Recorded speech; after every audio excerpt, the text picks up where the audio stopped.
Hey, what is going on? It is 12 noon on Friday, which means it's time for this week's episode of State of Real Estate. My name is John Chrismo, and the show is brought to you by the Tampa School of Real Estate. We're here every single Friday at 12 noon Eastern Time to help you understand how to grow your real estate business. Now, a big question that a lot of people have, whether they're new to real estate or not, is how do I work with buyers in 2021? Or even last year, how do I work with buyers? Last year was a lot different for buyers, and especially today where we have very heavily a seller's market in most cases. How do you work with buyers when you're making multiple offers on a property and hoping that your offer gets accepted? What is it that you do to help shepherd people through this more difficult buying process?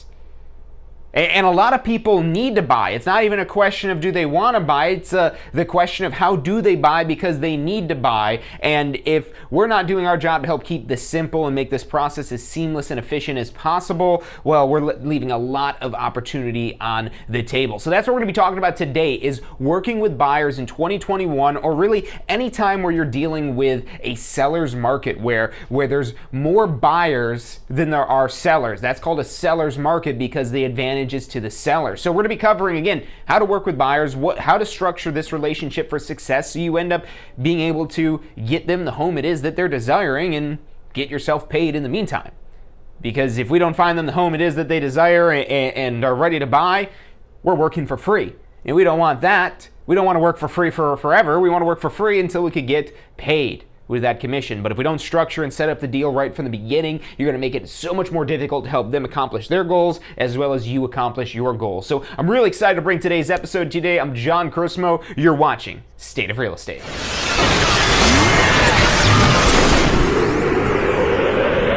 You are watching State of Real Estate. Every Friday at 12 noon Eastern Time. Grow your real estate business. You're watching State of Real Estate.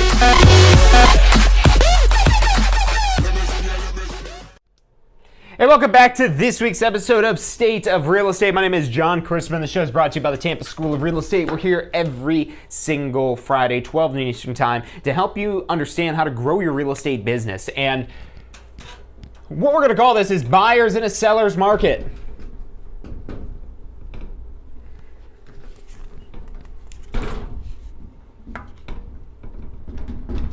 How do you work with buyers in a seller's market?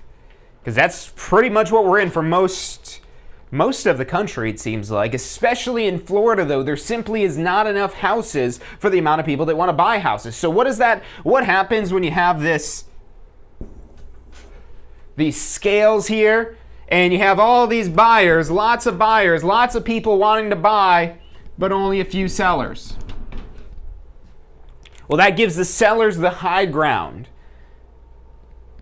because there's multiple buyers competing to get the few properties that exist out there. So lots of buyers, not a lot of sellers. That's going to cause prices to rise. And again, that's the seller's market. And usually what you're seeing a lot of times is multiple offers.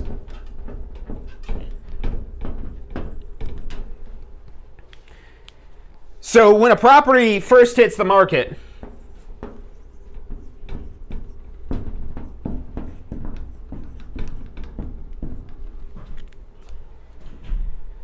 you can tell more and more when it's a seller's market as opposed to a buyer's market when you're getting multiple offers very quickly. And the way it is that you really kind of gauge how much of a buyer's market versus a seller's market, one of the ways it is you could gauge that, I should say,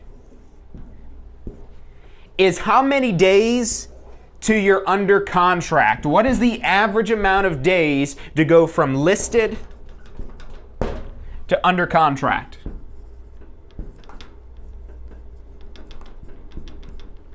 And this is a very good stat to know when you're working with buyers because this helps emphasize why they need a professional. Because if they don't know what they're doing, because they don't have a professional that they trust that can help them through this difficult, complicated process here, they're going to get left behind. Because in a market like today, it depends on where, again, the geographics, this isn't necessarily stats everywhere. It's not the same. They're always different. Remember, real estate is local. That's why they need local experts.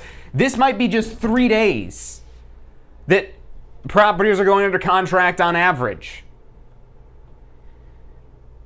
That's a very limited window to get in, see the property, and submit an offer before the property is gone. Now, when this is more of a buyer's market, this might not be 3 days, this might be on average 30 days.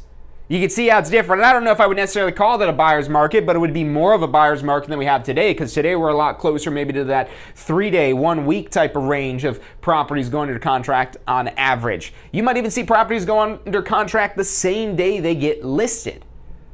Now, why am I saying this if we're talking about buyers? This sounds like I'm trying to talk about how it's such a great time to sell. And yes, it is a great time to sell right now. But let's say this is 3 days or whatever it is in your market. Have the stats, have the knowledge. If you want to look like a professional, you need to sound like a professional. So have a few things it is that you could be confident about.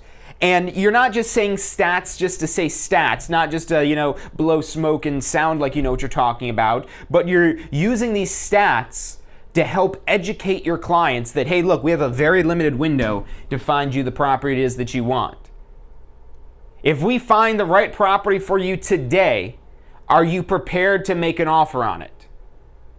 That's a very important question to ask buyers. If we find the perfect property for you today, are you prepared to make an offer on it?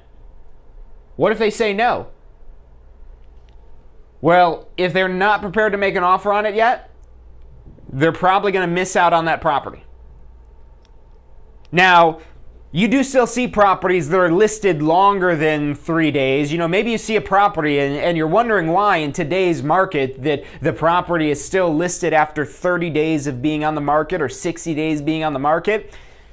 There's something wrong with it or the price is too high. Those are really two sides of the same coin, because the less wrong with the property, the more it costs.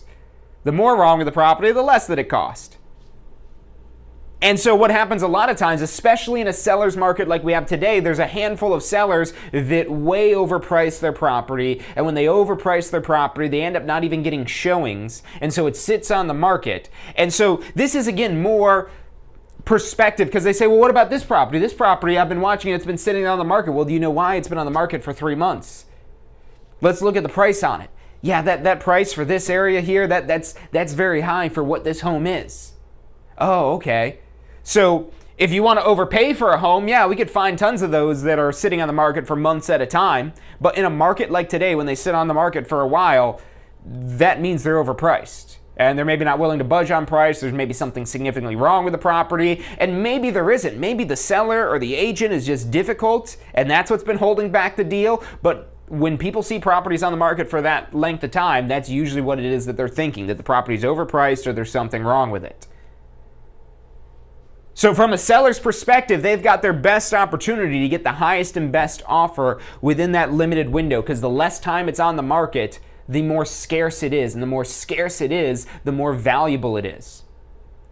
So again, to keep this simple, because you don't want to overwhelm a buyer with all of this, you're just trying to explain to them, and it goes back again to that question, are you prepared to make an offer? If we find the perfect home for you, if this home that we're about to look at is perfect, are you prepared to make an offer on it?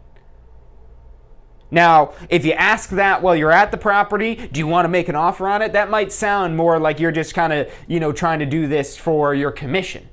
Or that might be where their mind goes, because they're not sure if they're ready to make that decision yet, and you, in this high pressure situation at the actual property, you're asking them, you want to make an offer, and they're like, they freeze. Whereas when you prepare them, that's part of what being a professional is all about, is just preparing your clients. Getting them ready for what they're about to experience. So they're prepared, so they're not blindsided. They might find a home they love, but let's move on to that second question. Do you have a pre-approval? How are you paying for the property? You're going to pay all cash, or do you already have a pre-approval from a lender? Oh, no, we're going to use a loan, but we haven't talked to any lenders yet. We figured it'd be best just to go find a property we like, and then we'll go talk to the lender and tell them this is the property we want. I completely understand, and that sounds like a great idea, but the unfortunate thing is, especially in a market like today, if we find the property, maybe it just got listed, and we go look at it and you love it, by the time you get that pre-approval from the lender, that property might already be gone. So I completely understand how you want to find the right property and be sure, but look, let me get you in touch with one of the mortgage loan originators that I work with. They can give you a free, no obligation consultation, and if you want to, they could give you a whole breakdown of everything it's going to cost you to purchase a house like this, so you're prepared. And then they could also give you a pre-approval letter, which when we now present an offer with a pre-approval letter, they're going to actually believe that you could do it. Now, there's still a possibility that a deal doesn't go through even with the pre-approval. So if we don't have a pre-approval, it's going to show a seller that we're not serious, and they're not going to even spend time with us when they have multiple offers on the property. They're not even going to consider our offer because we don't look like we're serious. So we want to have that pre-approval right now. So look, here's his number. Give him a call. Let's get that, so that way, if this is the dream home, if this is the right home for you, that way we're prepared. We can make the offer right then and there. And if there is any potential issues, we could get that worked out as soon as possible before this property is gone.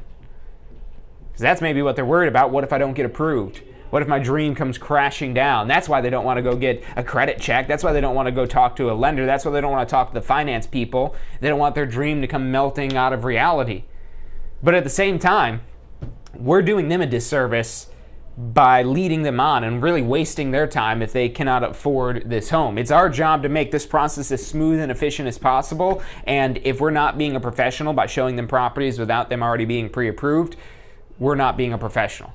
So we want to make sure we have that so we're ready to go. And there are going to be sellers that won't even let you show their property unless it's pre-approved. Again, when we get more into a seller's market, that's where the sellers tend to be a little bit more difficult, not just in terms of price, but difficult in terms of a lot of other things as well, because they know that they've got a hot commodity.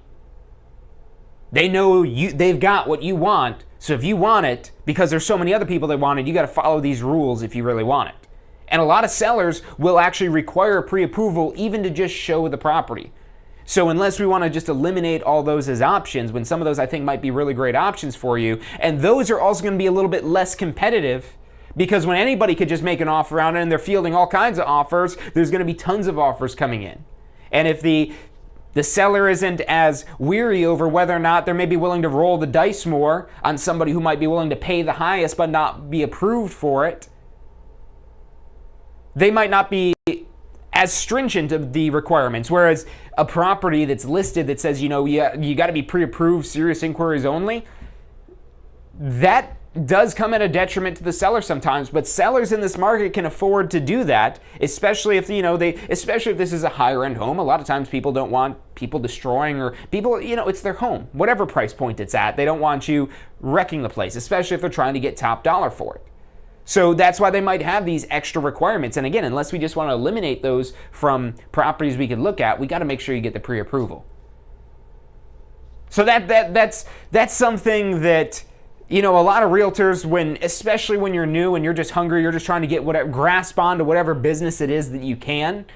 That's a good attitude to have, but you got to also make sure it is that you're doing this right, not rushing into this and backing yourself into a corner where you're not able to help somebody, or you're not able to look like the rock star that you're supposed to be. So you've got to frame this. You got to frame the expectations of, hey, look, this is how this transaction is going to go. This is what I'll do for you. This is how I'll do it. Communicate everything through me, because I'm going to exclusively represent you. Now, how do you really make somebody your client? Well, that's a buyer brokerage agreement. A buyer is not your buyer unless they sign a buyer brokerage agreement with you. Now, you might end up getting paid a commission if they do buy a home, but if they don't sign an exclusive buyer brokerage agreement with you, they're not technically your client. So we're going to take a quick commercial break, but when we come back, we're going to be talking about that buyer brokerage agreement, how to use it, how to work this into the process of giving this initial presentation, so that way when you're working with buyers, they're set up for success. And when your buyers are set up for success, you're going to be set up for success as well. So don't go anywhere. I'm John Chrismo. You're watching State of Real Estate. Have you completed your post-licensing education yet? Look, I know you're probably thinking, hey, it's not my renewal deadline. I don't need to do post-licensing yet. But look, here's why you want to do post-licensing as soon as you've got your real estate license, as soon as you're able to take post-licensing. It's not just another course about arbitrary laws that you're never going to use again. It's about real-world, usable topics that'll help you grow your real estate business, to help you take it to the next level. Look, let me ask you this one question. If this course helps you close just one deal, if you get one extra deal from post-licensing, is it worth the investment? I'd say it is. We get paid pretty well, so one deal means a lot of money. Check out postflorida.com. That's postflorida.com for the full details about post licensing. State of real estate. Every Friday at 12 noon Eastern Time. Grow your real estate business. You're watching State of Real Estate.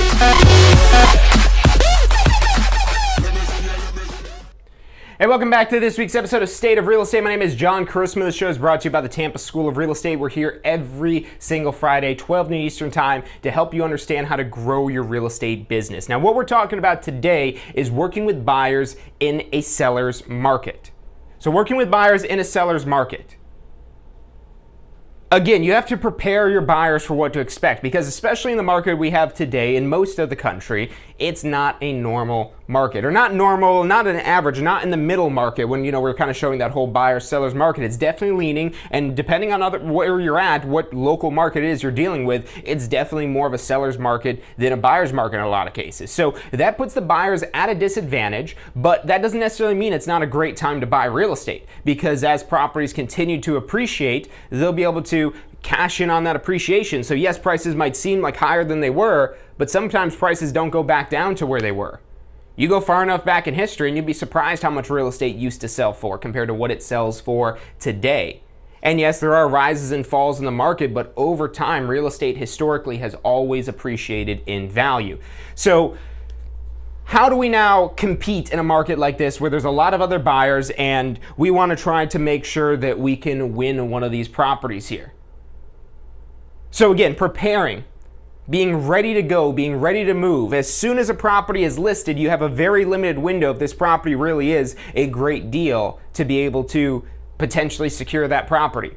If they price the property right from the get-go, they will get a lot of offers and it'll go under contract very quickly. And that's really anytime you have a seller's market. And it's really just a question of how many days this is on average until properties are going under contract. Is it 3 days on average? Is it 7 days on average? 10 days, 2 weeks, 3 weeks? What is it? How long is it that it's taking for properties to go under contract on average? And the shorter that is, that's important that we emphasize that to a buyer, because they'll be really upset when their dream home gets snatched up by somebody else.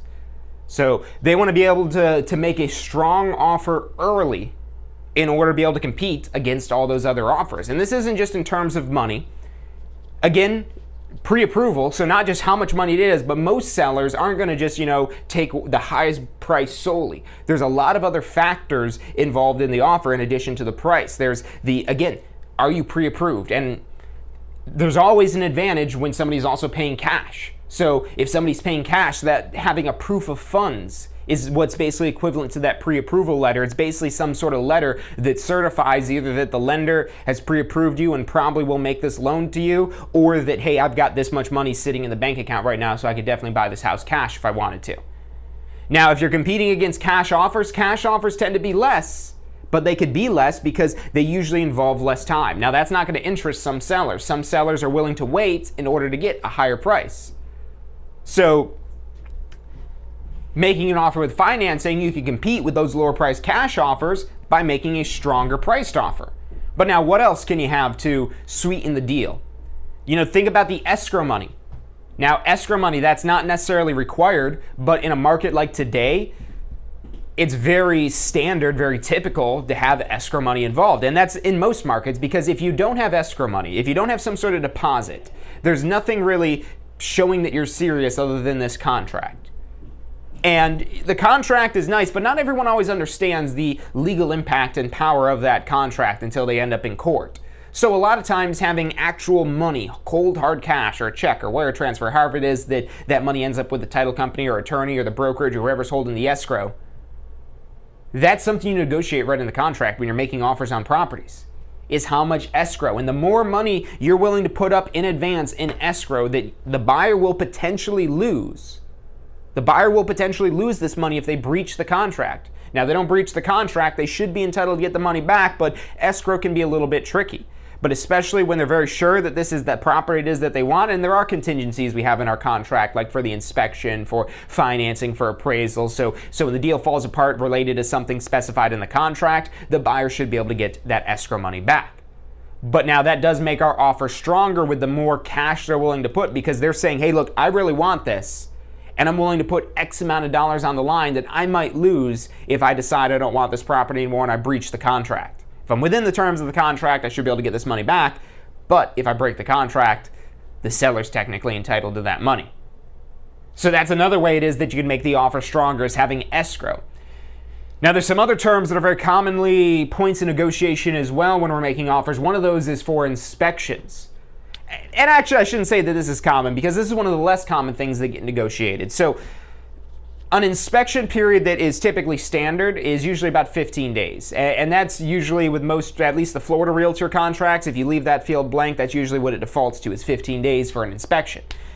Now, if you want to sweeten the deal, time is of the essence a lot of time for most people. They'd usually rather sell quickly rather than sell longer. That's not always the case, but especially for people that it is, they might respond well to shortening that inspection period. Now, is that potentially going to be a risk? Not as long as your buyer does the inspection and has time to review the inspection.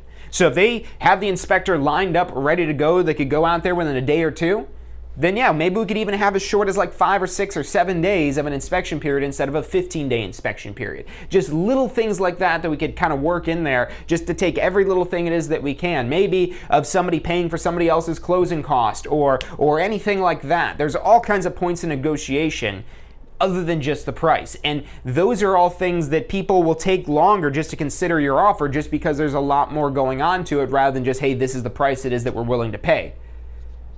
Now, do buyers know any of that I've been talking about just since we went on the break? Probably not.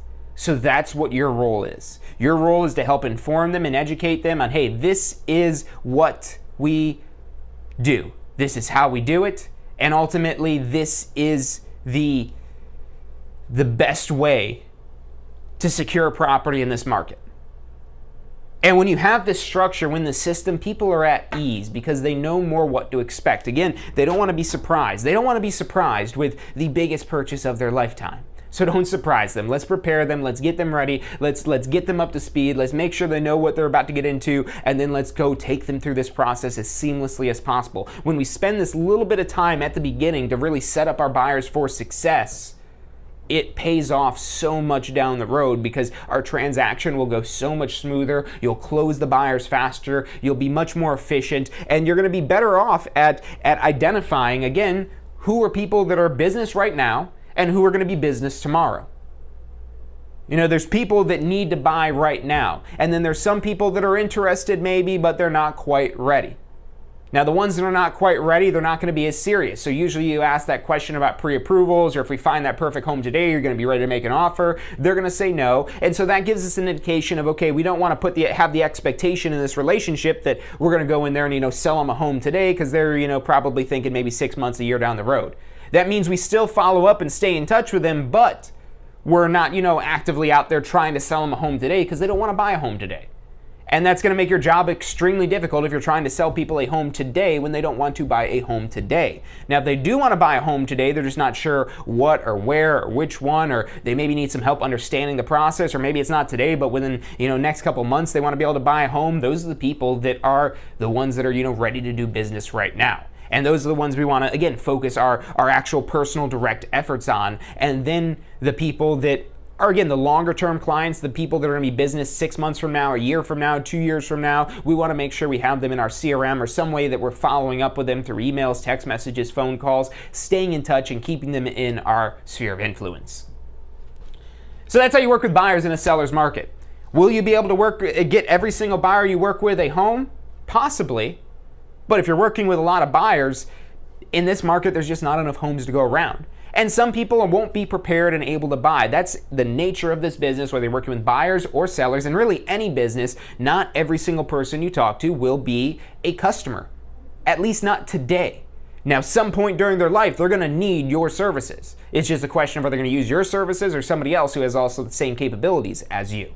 And if you keep them in your sphere of influence, you will gain business from them. But for the people you're working with today, again, get them prepared. Give them the stats. Let them know how long properties that are well priced typically last on the market, so that way they understand the sense of urgency. So that way they're prepared, they're ready to go, and they say, okay, yep, we're gonna go buy a house. And that way every house it is that they look at, they're thinking in their head, is this the one I wanna make the offer on? Am I gonna make an offer on this one? Because if they don't, it's probably going to be gone. Unless, again, it's one of those stale listings that have just been sitting on the market because they're overpriced or whatever the case may be. So again, key thing, preparing them. Having, maybe some sort of printout, some sort of, the buyer brokerage agreement is a great thing to use to, again, just kind of go over the relationship it is that you're going to have with them and take them on actually as your buyer. Again, the buyer brokerage agreement is the document that actually makes them your buyer and not just some random person that you're working with that if you make it all the way to closing and they don't go work with somebody else, you'll get paid. No, they sign the agreement with you. They're basically signing on that you will represent them in a limited capacity. They are becoming technically your client by doing that. So I highly recommend you guys doing those buyer brokerage agreements. And again, that's a great opportunity to also bring up, how this whole process works, especially if this is a first-time home buyer who doesn't know what they're doing. Let's get them educated. Let's get them up to speed. Let's get them informed on how we can help them go through this process as easily as possible. So look, that's about all the time we've got for today. Thank you guys for tuning in. If you're thinking about starting a real estate career, or maybe you need to do post-licensing, look, post-licensing is a great course to help you learn a lot about the actual business side of real estate. And we've got some great packages if you don't have your license yet that bundle together our pre and post-licensing. So if you have questions about any of those, call us up 813-333-2676. Again, that's 813-333-2676. We have advisors standing by to answer any questions you have and assist you in any way it is that we can. It's about all the time we've got for today. Again, if you've liked today's episode, hit the thumbs up button, because that's how we know what topics to do more. So if you like this whole thing working with buyers or similar subjects, hit that like button. We'll do more videos just on that topic. And also make sure you hit that bell icon so you get notifications whenever it is that we've got new videos, that we go live, that we've got content to help you grow your real estate business. So hit that little bell icon so you don't miss out on that. But again, that's all we've got for this weekend. You guys have a good Memorial Day weekend this weekend. Be safe out there. And if you've got your real estate license, look, this is a great weekend to get out there and be doing open houses or getting people out seeing properties to make things happen. There's a lot of buying and selling going on right there, so now's a great time to get in on that. If you need any courses, again, 813-333-2676. That's about all the time I've got for today. Thank you guys for tuning in, and I'll see you next week. Are you studying for your Florida real estate exam? If you are, you need to check out our Pass First Try strategy. You're gonna love this. It's 4 steps that we break down the process to study for your Florida real estate exam. So you're set up to pass your Florida real estate exam because that's what you're studying for, right? To pass your exam. It's 4 steps. Number 1, you learn the information. You've gotta learn this to be able to pass the exam, but it doesn't stop at learning. Step 2, you've got to reinforce the basic, simple, key concepts. As you learn this information, keep reviewing the simple things. You don't need to know everything, but you got to review these basic key concepts. Step 3, you've got to test your knowledge. The exam's going to test your knowledge, so if you don't test your knowledge in advance, you won't find out if you know what you think you know until you take the exam. And then step 4 is be confident and prepared, because even if you know this material, you need to be confident that you know the material. Check out the full strategy at passfirsttry.com. That's passfirsttry.com. State of real estate. Every Friday at 12 noon Eastern Time. Grow your real estate business. You're watching State of Real Estate.